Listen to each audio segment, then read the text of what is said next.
You sit at the dinner table with your family, and something feels impossibly wrong. They're speaking, laughing, sharing stories about their days, but you can barely hear them through the thick glass wall that seems to separate you from them. You look at your mother's face, your father's gestures, and a terrible recognition dawns. These people who raised you, who fed you, who held you when you were small, have become strangers, not because they changed, but because you did. You see things now that make ordinary conversation feel like walking through a play where everyone knows their lines except you. You notice the patterns they cannot see, the contradictions they refuse to acknowledge, the small cruelties they commit while calling it love. And the most disturbing part, you realize they look at you now with confusion, sometimes fear, as if you've become someone they no longer recognize. You've become foreign in your own home, an exile who never left. And you wonder, with a pain that cuts deeper than any physical wound, what terrible thing happened to make you into this stranger who sees too much, who feels too deeply, who cannot pretend anymore that everything is fine when nothing is fine at all. You are not losing your mind. You're not being dramatic or ungrateful or broken in some fundamental way. What you are experiencing is something Dostoevsky understood with a clarity that still unsettles readers more than a century after his death. You have crossed a threshold of consciousness that most people never approach, and that crossing has made you incomprehensible to those who raised you. Your parents look at you now and see someone they cannot reach, someone speaking a language they never learned. And you look at them and feel a grief so profound it has no name, because you remember when you could still live in their world, when you could still pretend not to see what you now cannot unsee. This is not your failure. This is not their rejection of you, though it may feel that way. This is the inevitable consequence of waking up in a house full of sleepwalkers. You are not too sensitive, too critical, too intense. You are awake, and awakening always comes with this particular loneliness. What you call alienation from your parents, Dostoevsky would call the burden of seeing in his notebooks, in his letters, in the tortured consciousness of his characters. He returned again and again to this devastating reality.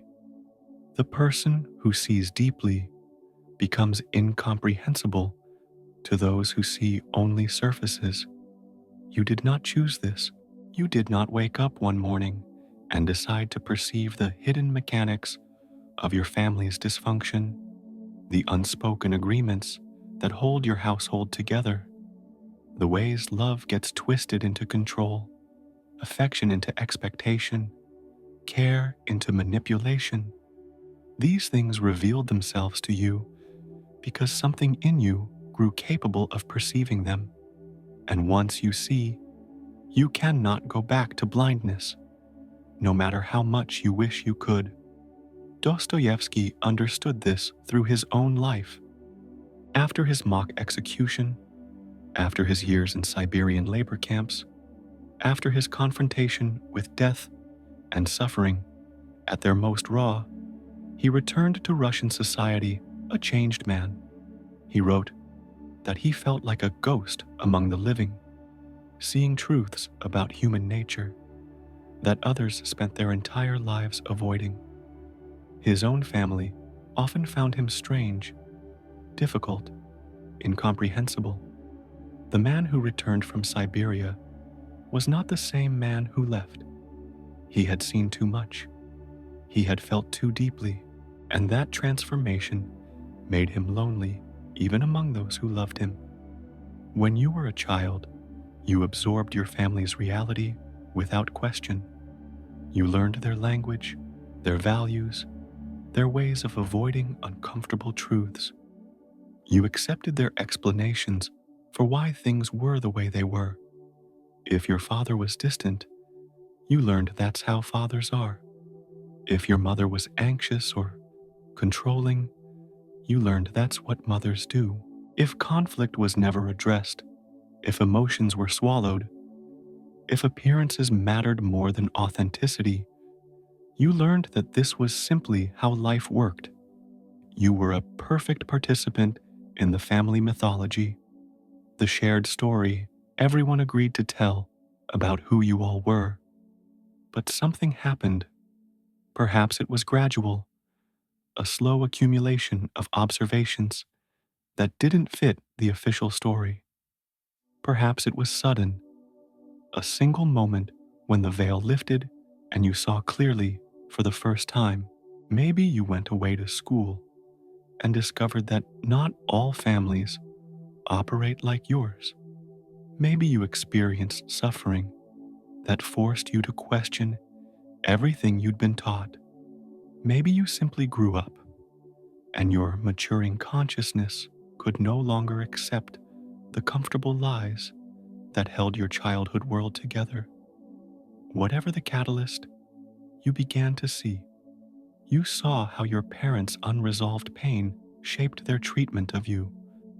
You saw how their fears became your limitations. You saw how love and manipulation can exist in the same gesture, how protection can be a form of prison, how the people who claim to want your happiness can be the very ones preventing it. And most disturbing of all, you saw how unconscious they were of all of this, how they genuinely believed they were doing their best while repeating the same painful patterns they inherited from their own parents. Dostoevsky wrote in The Brothers Karamazov that the most painful thing in the world is to be aware among those who are not. This is your inheritance now. You sit across from your parents and you see layers of reality they have no access to. You watch your father's defensive anger and recognize the frightened boy he never learned to heal. You listen to your mother's criticism and hear the voice of her own mother echoing through her. Generation after generation of unlived lives and unspoken pain. You witness their marriage, if they're still together, and see not the love story they present to the world, but the complex dance of dependency, resentment, habit, and fear of loneliness that keeps them bound together. You understand them better than they understand themselves. And this understanding, which should create intimacy, instead creates an unbridgeable distance, because understanding without being understood is one of the loneliest states a human being can inhabit. You cannot explain to them what you see. The language for it doesn't exist in your family's vocabulary. If you try to speak this truth, to say, I see what's really happening here, you will be met with confusion, defensiveness, perhaps anger. You will be told you're overthinking, being too sensitive, reading things that aren't there.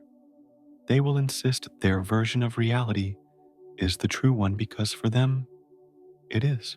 They have built their entire lives on certain foundational myths, and you are asking them to question the very ground they stand on.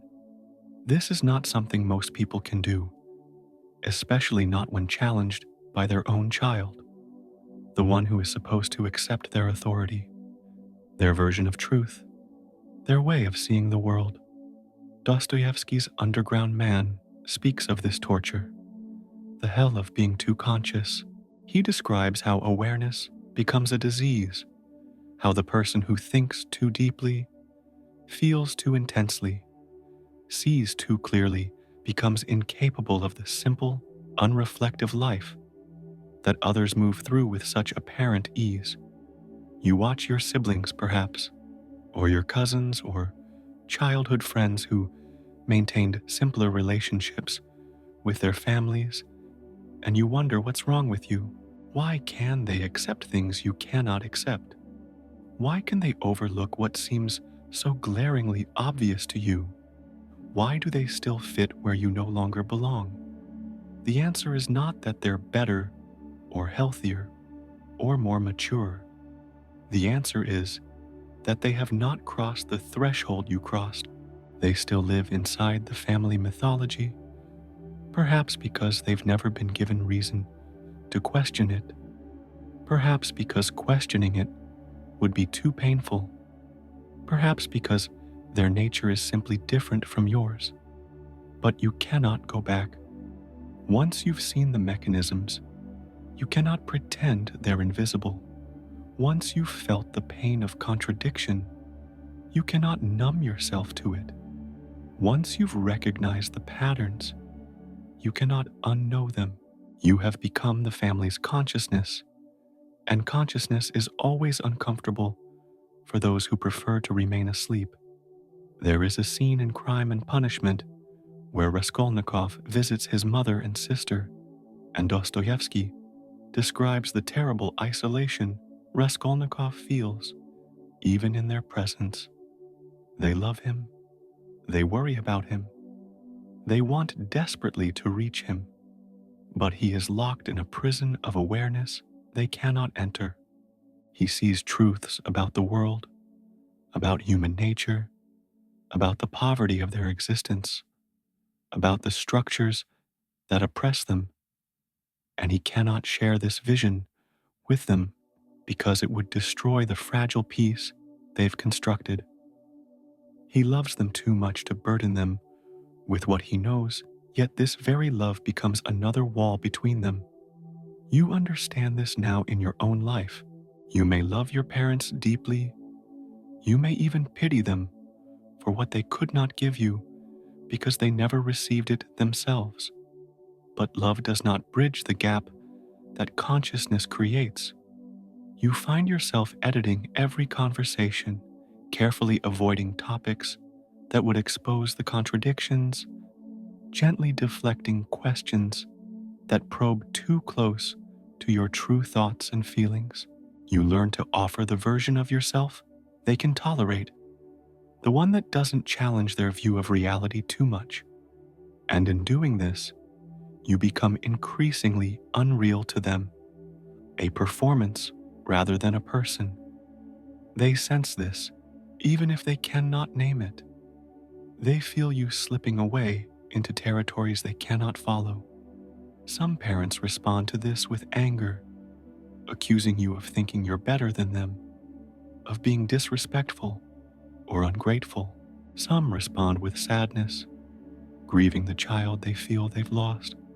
Some respond with attempted control, trying harder to pull you back into the family system, to make you fit the role you're assigned. And some simply withdraw, accepting the distance with resignation or relief. But here is what Dostoevsky understood, what he demonstrated through character after character in his novels. This alienation from your parents, this painful estrangement, is not the end of your story. It is the beginning of a different kind of journey, one toward authentic selfhood, toward genuine relationships based on truth rather than comfortable lies, toward a life lived in alignment with what you actually see and feel rather than what you're supposed to see and feel. Prince Mishkin in The Idiot returns to society after years of isolation and illness, and he sees people with such clarity, such compassion, such penetrating insight that they find him strange, even holy, certainly different. He cannot participate in the social games that others play effortlessly. He cannot pretend not to notice suffering or falseness or cruelty. His honesty makes people uncomfortable because it reflects back to them things they'd rather not see about themselves. Yet Mishkin's alienation is not his weakness. It is the price of his particular form of consciousness. Similarly, Ivan Karamazov's intellectual rebellion against the suffering he sees in the world alienates him not just from his father, but from the entire structure of belief that his society rests upon. He sees too clearly the contradictions, the injustices, the ways that comfortable moral systems ignore real pain. His consciousness torments him, but it also makes him incapable of accepting easy answers, simple faith, inherited wisdom that doesn't match his experience of reality. You are walking a path these characters walked, the path of those who cannot unsee what they have seen. And yes, this path is lonely. Yes, it separates you from your family of origin in ways that feel like death, like exile, like punishment for a crime you didn't commit. But Dostoevsky also shows us, again and again, that this path leads somewhere worth going. It leads toward truth, toward authenticity, toward relationships built on genuine recognition rather than role-playing, toward a life that, while harder and more painful in many ways, is also more real, more alive, more your own. The child who never questions their parents' worldview, who never develops a consciousness separate from the family mythology, may maintain easier relationships with their parents, but they also live a borrowed life, thinking borrowed thoughts, feeling borrowed feelings. You cannot do this anymore. Something in you has grown too large, too aware, too honest to fit back into that small space. This growth is not betrayal. It is evolution. It is the natural development of a consciousness that refuses to accept limitations, refuses to stop asking questions, refuses to trade truth for comfort. Your parents may never understand this transformation. They may go to their graves believing you became strange, difficult, lost. They may tell themselves stories about where they went wrong, what happened to the child they thought they knew, or they may simply accept that you're different now without ever really understanding why. This is part of the grief you must carry, the knowledge that the people who first taught you to see the world cannot see you as you actually are. But here is what you must remember, what Dostoevsky would tell you if he could speak to you directly. Your worth is not determined by whether your parents understand you. Your truth is not invalidated by their inability to recognize it. Your growth is not a mistake, simply because it creates distance between you and those who raised you. You are not obligated to make yourself smaller, dimmer, more palatable in order to maintain their comfort. You are not required to return to blindness in order to preserve a relationship that can only exist if you deny what you see. The path forward is not about convincing your parents to see what you see. That may never happen, and tormenting yourself with that hope only perpetuates your pain. The path forward is about accepting the reality of this separation while still maintaining whatever connection is possible and healthy. This might mean setting boundaries around topics you no longer discuss with them. It might mean accepting that your relationship with them will be more limited, more surface than you once imagined family relationships should be. It might mean finding the family you choose, the people who do see you, who speak your language, who understand the territory your consciousness inhabits. Dostoevsky himself found this chosen family in his friendships with fellow writers, with others who had suffered and been transformed by suffering, with those rare souls capable of bearing the weight of full awareness You too will find your people, those who recognize you, not in spite of your seeing, but because of it. The loneliness you feel now in your family home is the loneliness of transition, of being between worlds. You have left one home, but not yet fully arrived in the new one. This liminal space is excruciating because humans are not meant to be homeless, to be strangers, to be unrecognized by those who should know them best.